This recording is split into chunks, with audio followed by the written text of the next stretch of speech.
Okay, so when writing net ionic equations, there's a couple of things that you need to make sure that you know how to do.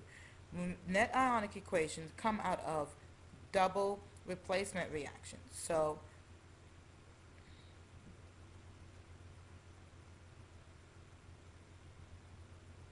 double replacement reactions um, require that you also need to know how to write ionic compounds. So we're going to do a simple one. We're going to start with silver nitrate, and let's try calcium chloride.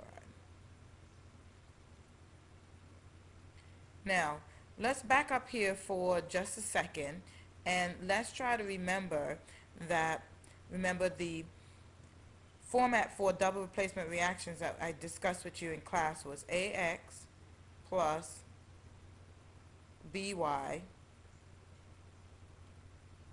is going to yield AY plus your BX. Notice here that your A replaces your B in that reaction, which is a cation, and B is going to replace A. Okay? So when we look down here, we can see that silver is going to replace calcium, and calcium is going to replace silver. All right? There's a couple other things that I also want you to remember is that you have charges that you have to keep in mind in order to balance these equations. So with calcium being, I'm just going to start with that, plus 2. Um, Chlorine is minus 1. Silver here, you can tell is a plus, and nitrate is minus. Right? So you have to keep those in mind when you are getting ready to write your formula. All right, so let's head back over here. So silver replaces calcium. So silver is going to combine with calcium, with chlorine, and they both have silver is negative 1, is positive 1, and chlorine is negative 1. So we'll just write silver chloride, AgCl. Okay, and then your nitrate and your calcium are going to combine, but we also have to realize that when nitrate and calcium combine, that is going to be, um, you need 2 nitrates because calcium is plus 2, so it's going to be I'm sorry, it's going to be ClCa, and then parentheses nitrate, NO3, you need to remember that, and then 2.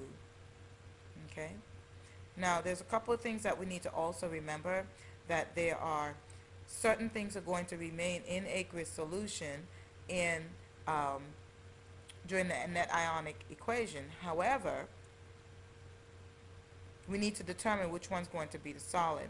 We know that all nitrates, looking at your chart, I think it's on page 334 in your textbook if I'm not mistaken, or 344, if you look at that, you're going to have, that all nitrates are soluble, so the nitrate's going to remain in aqueous solution, so that means it's going to be in ionic form. And your silver chloride, if you look at um, that page, and let me get that for you.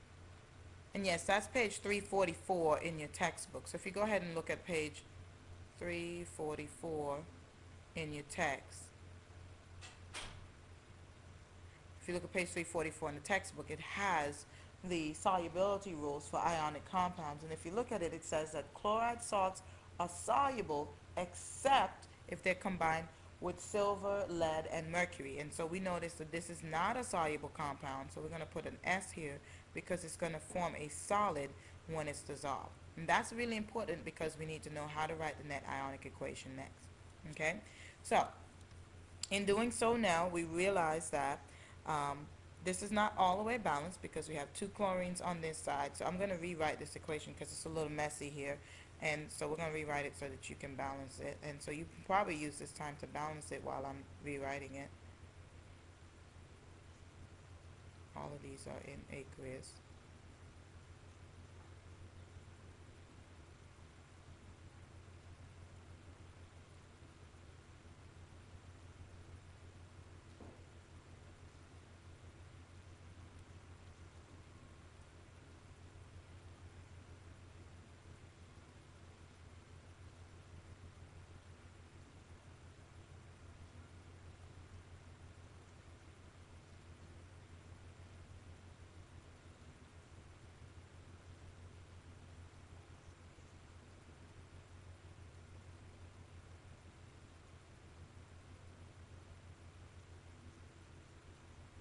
this is a solid, and this is going to remain in aqueous solution because we know, according to our rules, that all nitrates are soluble in water.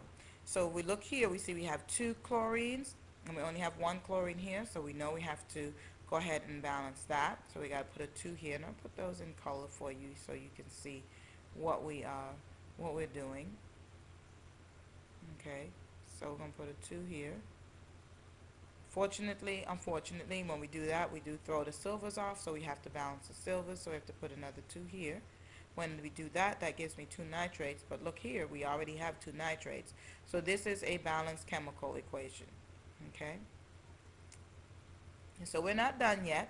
We still have to do the net ionic equation, and in order to do that, we need to write out all of the ions that we see, okay? And so we'll have 2,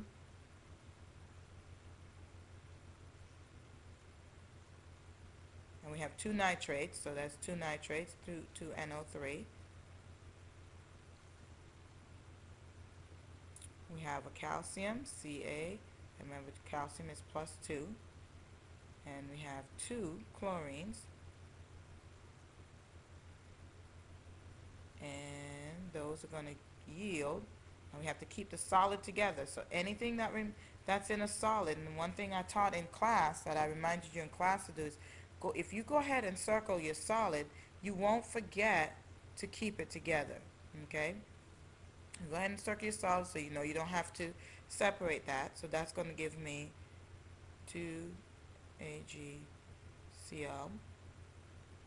solid plus, remember this is in a ionic form, plus nitrate. And we have 2 of those.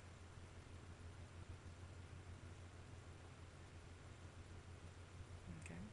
Your next step is to go ahead and eliminate anything that shows up on the reactant side and the product side in the same form.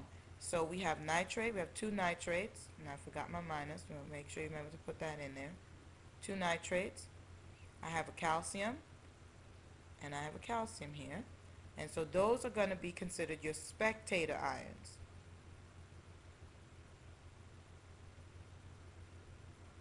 So those are your spectator ions, okay?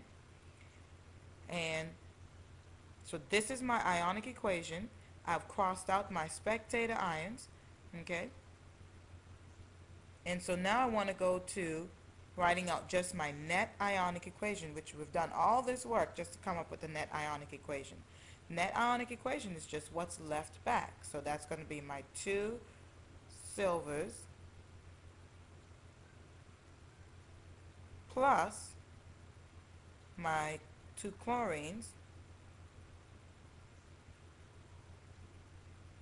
and that's going to give me my solid silver chloride.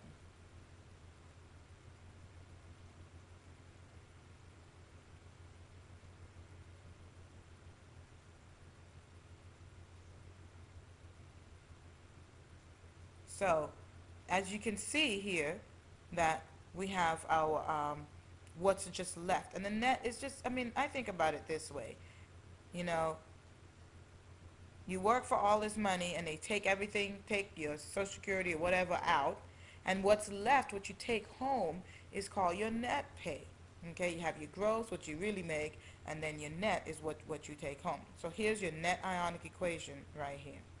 Okay, and so this is why these questions are worth quite a bit on the test, because even though they're simple, there's still a lot of work that you have to be able to do. So these are worth between 5 and 6 points depending on which questions we come up with. So hopefully this